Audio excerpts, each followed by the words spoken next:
Bonjour à tous, je vais vous montrer ce que donne le USB on the go, ou l'USB disons en itinérance.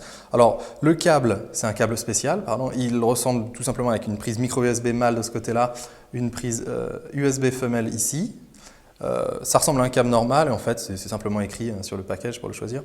On a un smartphone compatible, Nexus 5 ici, et aujourd'hui je vais vous montrer ça pour vous montrer que ça fonctionne également avec des appareils sans fil.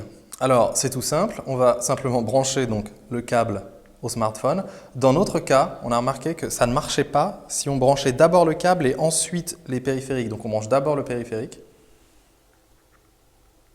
et ensuite le câble.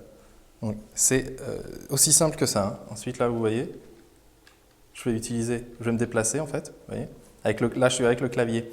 Donc, il y a des petits raccourcis sympas. Par exemple, donc là, bien évidemment, je suis avec les flèches. Si je veux changer de page, j'utilise les touches, j'utilise les touches page up, page down. Voilà. Je peux aller au début ou à la fin de ma page avec les touches début et fin. La touche échappe fonctionne. Et pour lancer quoi que ce soit, c'est simple, j'appuie sur Entrée bien évidemment. Donc vous voyez qu'en fait, même avec un clavier, sans souris, on peut se servir de son smartphone. C'est plutôt sympa. Et vous voyez, j'ai simplement branché. Donc au niveau de la souris, tout simple. Vous voyez donc le curseur, j'espère que vous le voyez. Oui, voilà. Donc, voilà, on clique sur ce qu'on veut. Je vais retourner au menu principal. Pour tirer les choses, on ne clique pas simplement. Voilà, pour faire glisser, voilà, je tire la barre de notification. Et ensuite, je vais vous montrer dans un menu, on va aller dans les paramètres. Vous voyez, j'utilise la molette. Donc, le menu, pas de clic droit. Hein. Le clic droit est un clic normal. Hein. Tous les clics sont des clics principaux. Donc au début, ça demande un certain temps d'adaptation. Hein.